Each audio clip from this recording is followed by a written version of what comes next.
Hello, everyone. Welcome to Mission Pro Unmatched. We are here for another episode. I'm Emily May. I'm here with Front Row. And happy Thursday, everyone. I hope everyone is doing well, having a wonderful week. I see Brian in the chat. I see Tim. Yeah, we're ready to talk some wrestling. How are you, Front Row? I'm very well. How are you? I'm good. It's a crazy busy week. We are full steam ahead on preparing for Edge of Glory on April 22nd. So as a friendly reminder, tickets are available at missionprowrestling.com, and sponsorships for matches for individual wrestlers are available as well. And they are going fast. We have lots of people scrambling, trying to get their favorite wrestler and to sponsor them. So I would get those requests in as soon as you can because they're going. And did you hear, Front Row, that you are sold out? I did hear that. We announced it on Tuesday, but we are sold out in the front row. So the second row VIP is available.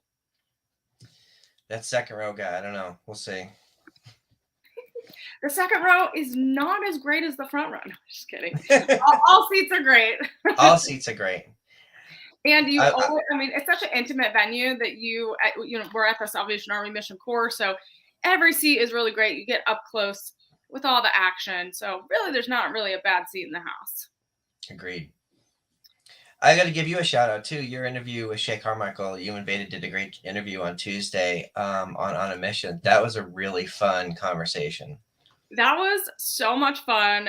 So if you haven't watched it, I know a lot of the same people are in the chat, but she is so much fun. And we talked a lot about food. And as you saw, I put a Reese's peanut butter poll up on Twitter. So you got to go answer that because we have to know what is the top Reese's snack. It's really important because I have to bring that on April 22nd. Agreed. And I just want to talk about Tim in the chat asks if you have to be in person to sponsor a wrestler. No. Definitely not. Yeah, so we have sponsors from all over the United States. We have, I think we've had international sponsors as well. We've had people from all over the world sponsor the show and wrestlers. So you don't have to be there in person. So that is the perk is we give you lots of shout outs. We make an amazing graphic for you, depending on what tier you do for the wrestler. And a lot of the time the wrestlers will thank you on their social media as well. So it's all just a great way to be a part of the Mission Pro family. Hey, John. Thank you all for joining. So for tonight's show, we kind of are skipping ahead a little bit because last week we covered Tournament Out of Hell. We covered some of the tournament matches, the first round and semifinal matches, and those were really, really amazing to break down. We saw Maddie really shine, and of course we saw Lacey Ryan and LaRosa Negra shine as well, Burt Vixen, and so really we're fast forwarding, and we're going to November 12th, 2020 for Mission Pro Wrestling's Run It Back, and it's like, I feel like this was so long ago, but have you looked at this card? This was an amazing card, as always. But we're skipping ahead, and we're going to talk about the Mission Pro Wrestling title tournament final.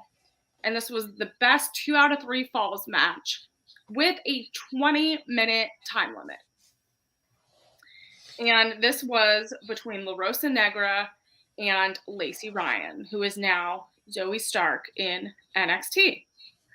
So I don't know if anyone, I know Brian was there. I know Front Row, you weren't quite there yet, but you got to watch it on Title Match Network. And so I think maybe let me know in the chat if you all were here in person for this. So this was fun to go back and watch, but what were so we're going to dive into this match. Then we're going to talk a little bit of women's wrestling news. And then we're going to celebrate Women's History Month with some of our favorite people, some of our favorite moments, and just share some thoughts. And we're going to do that all month long because it's such an important thing to celebrate, especially as Mission Pro Wrestling. So that's what we're going to do tonight. And I'm excited, Front Row, so I think we should get started. All right, let's do it. Yeah, so we've been talking about the crowds and the energy at the Mission Pro shows. I've always been very impressed with the folks who make the effort to come to the shows. And this felt special because it was the inaugural, it was a crowning of the new champion. And the crowd for this match specifically had the energy of 10,000 people. It was crazy. Mhm. The chants, the energy through the whole, I go back and watch the whole show, but leading up to this match and in this match, everything was important. They reacted to everything and they had a lot of good stuff to react to. So I just felt like you could almost tell that this was something different and something special that was, a big milestone in the history of Mission Pro. I mean, it definitely was this huge milestone match, because if you all watched Tournament Out of Hell, you could see that there was an energy that every round was important. Every round and match in there, the wrestlers were going and bringing their full extent of their moves and their power. And at this point, we're down to the final two, so the stakes are really high. It's like you said, the inaugural champion, and we had Brittany and Holiday on commentary, and they really set the tone at this show and really talked about the importance of what this means, and having an all women's company and having a first title match and crowning a new champion. This is pivotal and this is super important. And you could sense that in commentary. You can, like you said, you can sense it in the crowd. And let's just talk about kind of how it all started, where they kind of had, like, Lacey and LaRosa had kind of this standoff in the beginning. They really like centered their energy and they didn't mess around starting off. It seemed like Lacey really wanted to get the upper hand right away, because she was injured.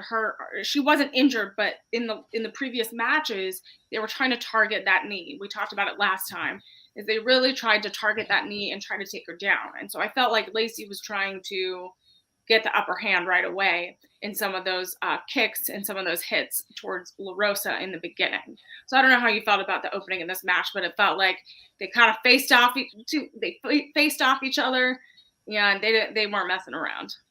Yeah, and I think it went right back to the entrances because, as we mentioned, LaRosa is a very fun, very energetic wrestler, and usually there's dancing and there's a lot of fun even before the bell rings. And this match, she came out with a purpose. There was none of that. She just had a determined look on her face. Lacey Ryan always looks like that, but she walked with a purpose. She almost had a stomp to her walk the way Yeah. she was walking to the ring. And right from the beginning, this opening exchange, just the strikes were super, super in there. Yeah, it And was an you knew exchange you of were, blows. Yeah, it just, this moment, like, this is like the slow motion screenshot of it, and you could just see LaRosa fully use all of her strength to get some of those strikes in. Because what I love about LaRosa is she will give it back, and we've seen that time and time again during Chop Night, getting those kicks in, and she was not letting Lacey get the upper hand right away. no, and Lacey's one of those athletes where, she has an unlimited amount of energy, it seems like. And her strength and her ability to bring it in a match, as they say, pack a lunch because you're in for a fight with her. And boy, did LaRosa bring the fight and then some. Yeah, exactly. Tim says Lacey is a phenomenal wrestler and she's doing wicked good in NXT. That is true.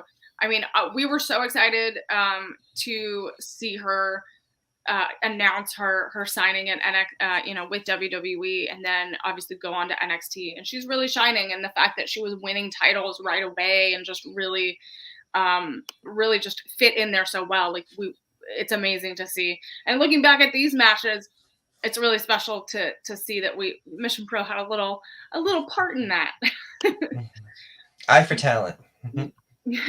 So some of these, so as everyone knows, like, it was a they were fighting for pins throughout this, right? And 2 out of 3 pins match, and it was that makes it really like you have your objective, right? So each time they're trying to get here's my cat wants to hang out.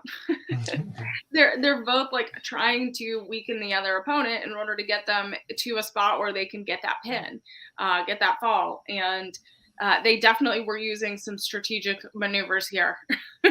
Yeah, and Lacey attacked LaRosa with those kicks early on. And got a pinfall much earlier than I expected in this Yeah, type of I match. think this was coming out of it.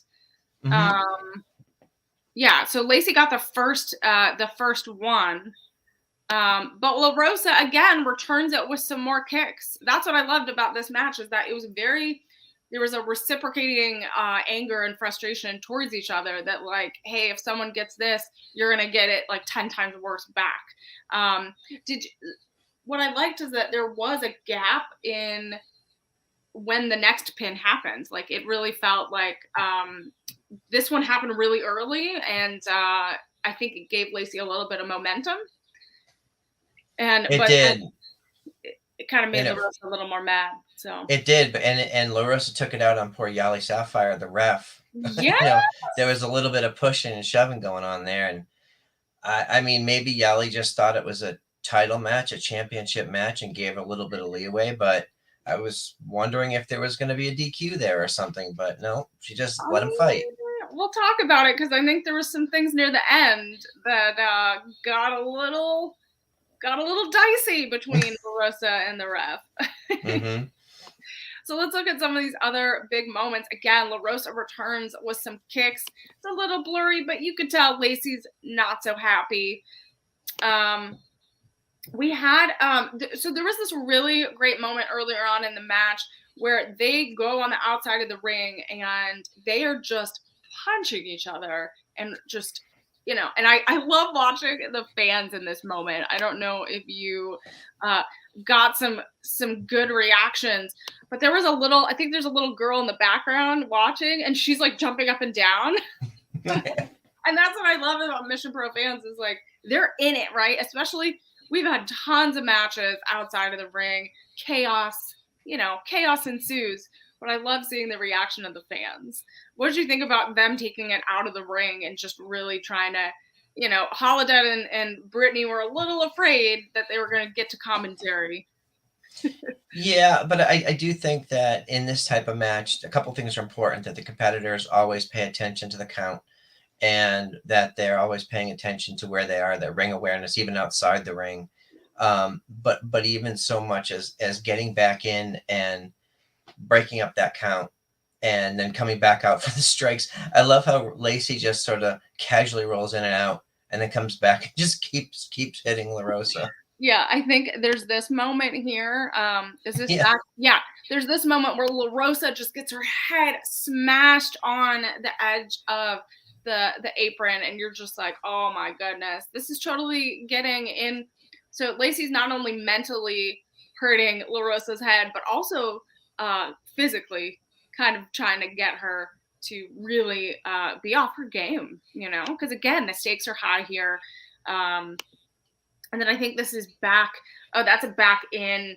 That's when they get back into the ring. And yeah, there was just some wild moves here right off the bat. I don't think there was a moment of peace or a moment of a break or anything for these two ladies. No, there were two things. Two of the things that I took notes on with this match was the pace. The pace was at a 9 to 10 the whole time.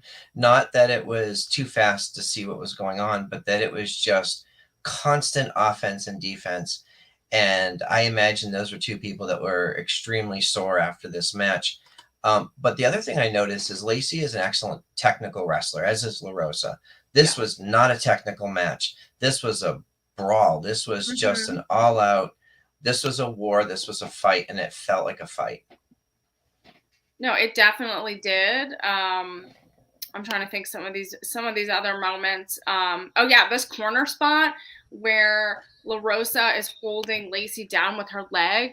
That's just like, oh my gosh. I mean, we know that she does an amazing frog splash. LaRosa does. We know that she's just so like flexible and acrobatic and just really does these fly moves. And I haven't seen her do that move. Like, I was trying to remember her most recent matches, and that spot is just so dangerous for her opponent. Is like you get that lock on their neck and they can't move, and you're really literally cornering them, and it can be a very, very dangerous move and take your opponent out. So like seeing that again was like, ooh, okay. LaRosa was not happy here. And there was after that moment right there were a couple of kicks that LaRosa threw that sort of let me think that maybe she was becoming a little more overconfident, because she had sort of a swagger at that point in the match, like, okay, everything's going my way. And she kind of slowed up a little bit, and which allowed Lacey to come back and mount some additional offense with that knee. Actually, it was the next thing in my notes. That knee. Yeah, so that knee, so that was like right shortly after that. So LaRosa, like you said, returned with some kicks. And then here, Lacey tried to get some offense in with those upper kicks with LaRosa in the opposite corner. And again, like that's what I loved, like you mentioned earlier, is that it was back and forth. Like there wasn't a moment where these ladies were like, let me take a second, let me take a break. There was just offense, just continuing fighting. But this is where the intelligence of LaRosa kicks in, because right after that moment, Lacey executed her finisher, which is spinning the opponent. And I don't know that she's actually named the move yet, even in NXT, but spinning the opponent, finishing with a knee to the face. And LaRosa scouted it. She had it and blocked it. And right after that, the tide turned. Yeah, exactly. So again, and like that's what's so great about a match. And then again here, LaRosa is back in the driver's seat in the match. And so that's what I love, is that it really does go back and forth. And they're you know, like there's LaRosa. So yeah, that moment LaRosa goes and tries to or no, Lacey's still, sorry, my brain. So Lacey's still trying to get LaRosa down, and I think it turns over here. Oh yeah, this leg drag. Oh my gosh. LaRosa's trying to hold on to the edge of the ropes here. Yeah, I'm trying to hold on for dear life here, and Lacey really has I think in this moment she was getting the upper hand. And remind me, like front row, where did the second pin? Where did LaRosa? This is where it happened. So right here, right? And I want to get your opinion on this, because I have a couple of thoughts on this. Right, if you're watching along at home and you've seen this match, the second pin is sort of wonky, because you know on the replay, LaRosa pins Lacey, and you can see her shoulders are down, and Yali counts to 2, says, okay, it's a 2 count. She says that Lacey gets her shoulder up. I didn't see the shoulder up, so I didn't see it either, and that's when LaRosa got really mad. So either one of two things happened here. Either Yali's angle, from her angle, it looked like Lacey legitimately got her shoulder up. Or this was just a little bit of, hey, you want to push me around in the match? I'm going to throw a little bit your way too. Here's a little bit of payback. I don't know. I'm not questioning the ref, because I don't know what happened. But it could be either. Well, and this was a moment that I was trying to, like, I went back a couple times to watch, and like obviously we have one angle, right? We only have what was captured. So I was trying to figure out what was happening. Why? Because LaRosa, I don't know, it should have been beeped out. I don't know if you heard that. There was some cursing, so that's why it made me think that there was something else going on. Because she was not happy, and I think I got a. I'm trying to see if I don't know if I have that moment of LaRosa just yelling at the ref, at the ref or not, but it was not quite right. So I don't know what happened there, but it caused some friction, which was fun. Yeah, well, and that could have gotten into LaRosa's head for the rest of the match, but yeah, you know, as we'll see, it just angered her and brought on more offense. Maybe Brian, if you're in the chat, can you message?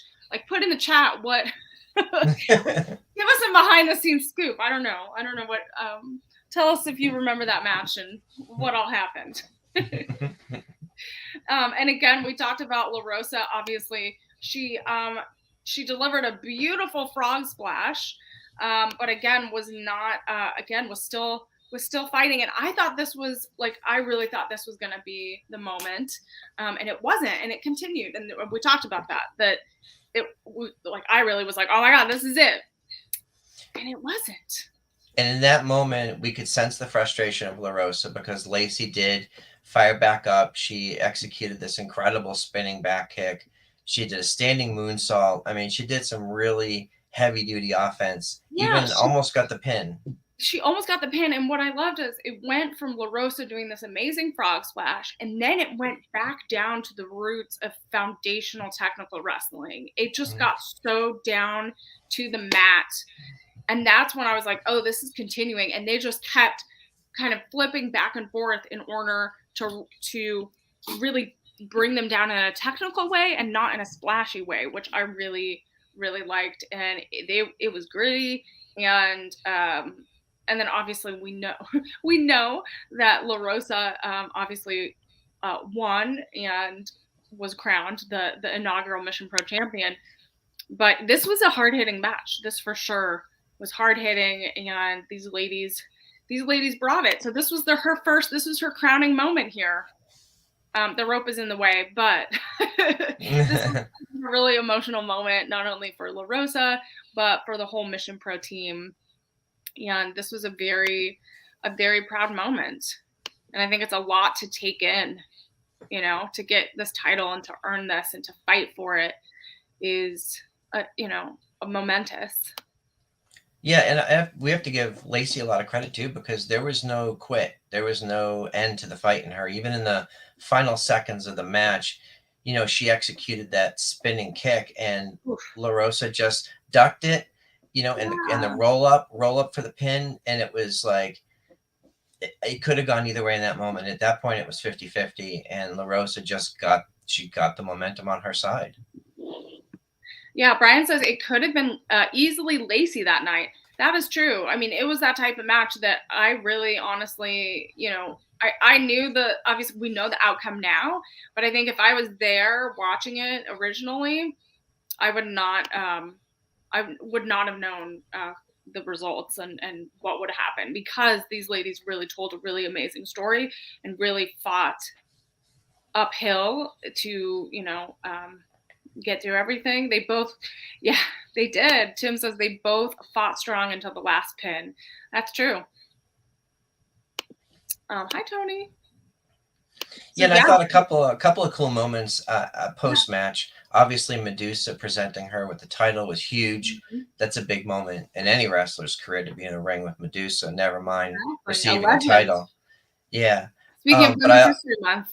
Yes, definitely. But the other thing I thought was really cool was seeing Red Velvet come in as a student teacher, which we would see later on in an upcoming show.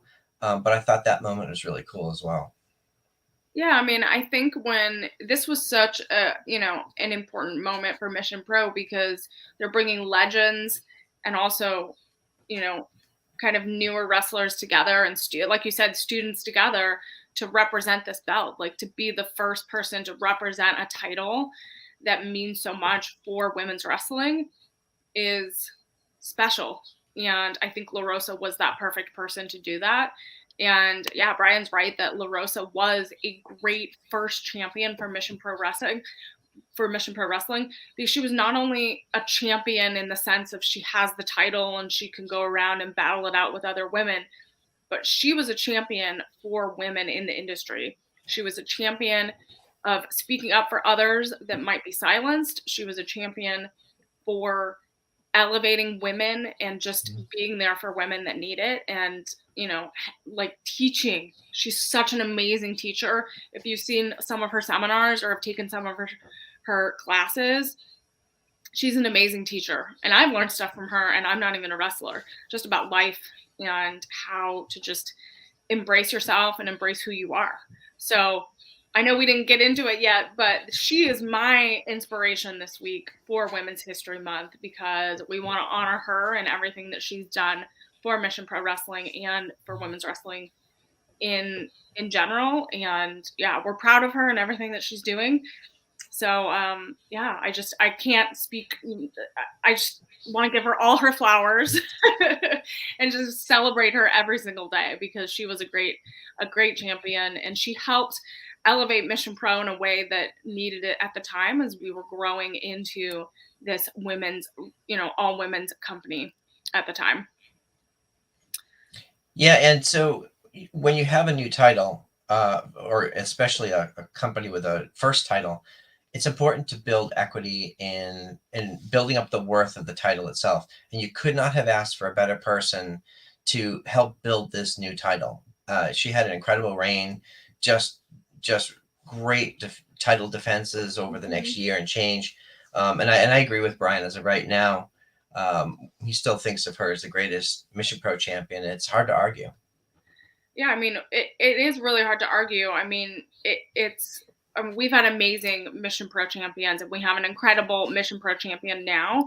But there's something about being the first of something that really is special and integral to, to a company and how we grow and how we elevate others. And yeah, she does get back to the community where she lives, and when she travels, she's always motivating others, and she is an inspiration. So she's my shout out this week for Women's History Month. And if you all haven't watched this match and you want to watch it again, you can go on Title Match Network, or you can go on YouTube and find it, and tag LaRosa and tag Lacey and just celebrate them. It's a wonderful month to give some shout outs to all of the amazing matches that we've had at Mission Pro Wrestling. And we're going to be sharing and talking more about that throughout the month.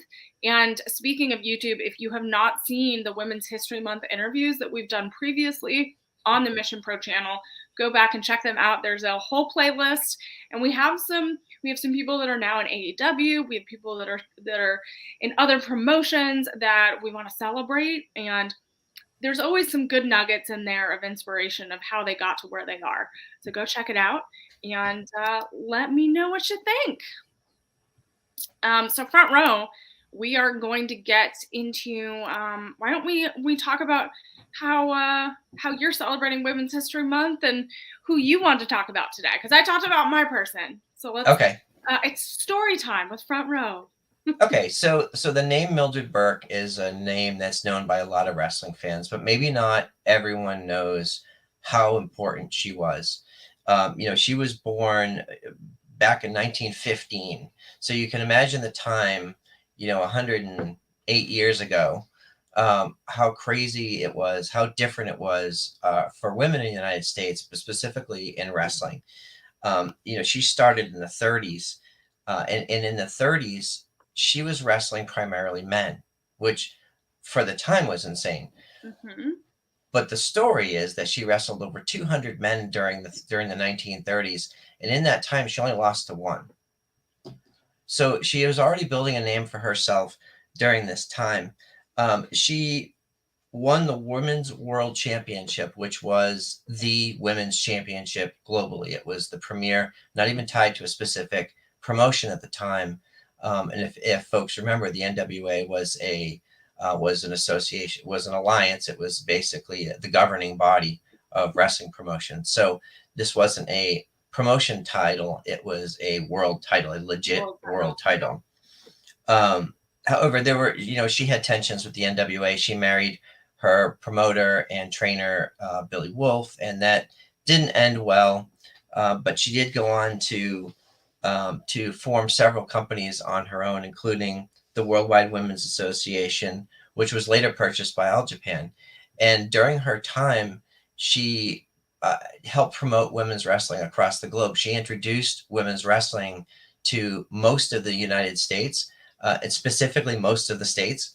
She toured the country introducing it and promoting it with her roster of women. And she introduced it into Japan and China and Cuba and Mexico. She helped promote it in Mexico and just became one of those legendary figures where it all ties back. And what's interesting to me is if we talk about the Montreal Screwjob, you need to go way further back. And Mildred Burke was, in the middle of this. She had a match with Billy Wolf's daughter-in-law. and June Byers, uh, she gave up the pin. She lost the pin early to June Byers in 2 out of 3 falls, and then the ref, who was not on the up and up, called the match early. However, Mildred refused to give up the title because she said it was cheating. So she went on to defend the title no matter what the promotion said, which I have a lot of respect for somebody who does that. I love that. I mean, the fact that she's like, you know what, I'm gonna do it my way and do it the way that that this is the right way to do it. I love how she stood up for herself because at the time, I mean, there's promotions that we still have to struggle to have a voice and really be in the room where it all happens. And the fact that back then she was standing up for that voice and the rights that we kind of have now, and I mean, I respect that 100%. Yeah. And she was honored and entered and inducted into the WWE Hall of Fame, the Pro Wrestling Hall of Fame. Hall of Fame's all over the place. She's in pretty much all of them. But also, in later years, after Billy Corgan purchased the NWA, the fans of the NWA and some of the folks within, they started calling the women's title, the Women's World Championship, they started calling the Burke, and it stuck. And now it's its official nickname, which I think is really cool. I think it's really special that she gets to live on in that way. Like, it's amazing to be a part of the Hall of Fame and be remembered, but the fact that was coined by fans and coined by that community, it's just really special, and it gets to live on. And I think that's amazing. Yeah. So she is my pick for this week. I love it. Thank you, Front Row, for sharing that. Well, everyone, I want everyone to share their inspirations for Women's History Month. If you want to tag us, tag Mission Pro Wrestling on Twitter or Instagram, or share in the chat, let us know, because and let us know who your number one Mission Pro inspiration is, because we want to celebrate them. We want to celebrate them all month long for Women's History Month. I mean, we want to celebrate them all year long for sure, but this month we give them a little extra shout out for sure. Awesome. So we also wanted to get into a little wrestling news. So do you want to kickstart that? I know it's not kickstart my heart, but that's old news. That's old news. Yeah. So I had one big story that's been, or one big thing that's been on my mind lately, and I mentioned it here, mentioned it on our show on the Nation's Corner, as I am a big fan of the AEW women's roster. Having said that, I've had a hard time sort of getting invested in their stories, because the stories that have been told have been sort of start-stop, or there have been only a few people focused on out of a larger roster. That all changed this week to me, in my mind. On Dynamite, Ruby Soho talked about how there's a division in the locker room. Now, I'm not there, I don't know. But everything she said made it feel very real to me. And I think we've heard from other people on the men's roster too about how there's a division, or at least from what we're told on TV, that there's a division between the AEW originals and the newcomers, whether they're from WWE or other promotions or the indies. There's the people who came later and the people who started the company. And there seems to be, at least what we're seeing in this story, Ruby is telling the story of how she came in with all this experience outside the indies and WWE and NXT and all these places, and the fans rejected her, and she was hurt by that. She was hurt by when she lost her match against Britt for the title. The fans rejected her, and every step along the way, she feels like she's been rejected by the company and by the fans. And Saraya and Toni Storm also seemingly feeling the same way. So it was a very heartfelt promo. It made me sit up and take notice and pay attention. And we're seeing this reality. To me, the best stories in wrestling have to have an air of reality, right? Yeah, it has to have heart. It has to have a little sense of a little truth who that person is. Like, there's always that, you have to have that authenticity, right? Those promos really touch the fans, because fans are intelligent these days. We as a community can kind of smell when it's not real. Like, we can feel when there's too much story. So and I bring it back to Mission Pro, where we saw right from the beginning, as we're going through these pay-per-views, we're seeing Jasmine and Maddie having these disagreements, These and altercations, and it's leading to long, it's long years of bouts. chaos at this Yeah, point. long bouts of like, and it's bubbling to the surface now. Like it's been years and years of back and forth of them going at it. I mean, we've heard. I mean, when Holiday became champion, that's a great example of her. I mean, she started on commentary, and then she went in and into an in-ring career, and her journey. And when she went on the mic, like that was speaking the truth. That was from the heart, and that's something that like that at Mission we really try to instill is that you have a voice here, you can use it and use it to make a difference, use it to touch fans and really make these big moments happen. And I think the most memorable moments, like we've heard Thunder Rosa on the mic, we've heard Holodead on the mic, we've heard Genocide on the mic, Maddie, Bougie Reality, like this is all, they're all, you know, motivated to use their voice. Yeah, and there are other performers like Tiffany Nieves who has this incredible story, and it just makes you want to cheer for her. And those are the things that sort of get us invested as fans. And we always, Mrs. Front Row and I always talk about this. Back in the day, the Olympic profiles for people you had never heard of before, all of a sudden you care about this skier or diver or whoever. Like those are the things that get us invested in these stories and personal aspects that the Mission Pro talent are sharing are what get us to really get invested in these matches. And you can tell just by the energy in the room that that's happening. Yeah, exactly. I mean, you know, we've talked about like the evolution of Maddie and Jasmine and a lot of the women that are still wrestling with Mission Pro, and we're going to continue to see the evolution of a lot of these new ladies that are coming in, like Emmy Camacho, and we have Mia Friday coming back. We have Alejandra Lyon coming back. Tiffany's coming back. Vanity's coming back after I think 3 years. She's coming back.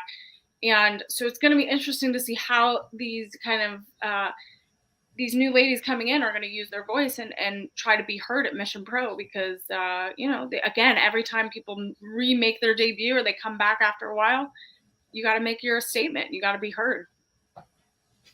Oh, we have a little Jasmine Maddie thing happening in the chat.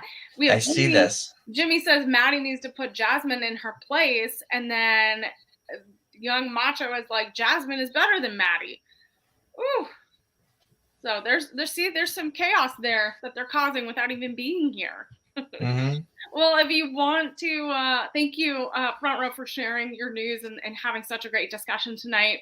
If you want to continue to see the chaos of Mission Pro Wrestling and all the ladies fight it out, we have April 22nd, Edge of Glory in San Antonio at the Salvation Army Mission Corps. Tickets are on sale at missionprowrestling.com, and you can watch it on Title Match Network. But don't forget that we have 2 YouTube shows, Tuesday and Thursday every week on a mission with Veda and I. We get new guests every week, and a lot of them are going to be the new debuts and returns of Mission Pro Wrestling. And we had a great conversation this week. So go back and watch it if you haven't, and go back and watch the Women's History Month interviews. And we have Mission exclusives up as well as full matches up on our YouTube channel. So much content. There's enough to watch all week. So then when we're in between shows, you won't have to miss Mission Pro Wrestling. You just got everything right there on the channel. And also remember, sponsorships. Sponsorships are available. missionprowrestling@gmail.com. Email us, send us a nice little note, and we'll get back to you about all the opportunities to be involved. And thank you so much for watching. Front Row, is there any last messages for the Mission Pro fans? No, I'm always looking forward to the next pay-per-view, and this one promises to be a lot of fun. Even with the matches that have been advertised, obviously starting off with Genocide versus Hyan, it's going to be a killer show. It is going to be incredible. So many people are ready for this. Again, the front row is sold out. So you guys got to get your tickets now. Otherwise, you're going to miss out on the VIP photo opportunity, and you don't want to miss that. So thank you all so much. Remember, follow Mission Pro Wrestling on all of our social channels. Follow Front Row. Do you want to give a shout out on where people can follow you? Sure. You can find me on the socials at PW Front Row. You can find me on Saturday nights as well with the rest of the crew from the Nation's Corner at 7 p.m. Eastern on YouTube. And man, I can't wait for next week. It's going to be very exciting, and we'll let everyone know what we're going to cover next week. Thank you all so much for watching Mission Pro Unmatched. We'll see you next week.